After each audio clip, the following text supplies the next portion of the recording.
is SK, and I welcome you once again to S.K.M Media 7.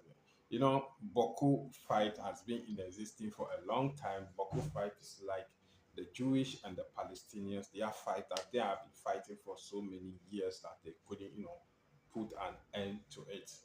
Today, the Asantehene Osei Tutu the second, has come out, put an end to the chieftaincy issue, which has brought fight between the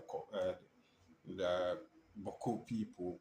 So today, a lot of people are at Mensha Palace. They are waiting for Osei Tutu the second to hear his final judgment on the Bawku fight. So as I'm talking to you now, these are the number of people who have gathered at Osei Tutu, which is the Mensha Palace, to hear from Osei Tutu what he has to say about the Bawku chieftaincy fight that is happening, which through that a lot of people has lost their life, properties, and other things has happened at Bawku.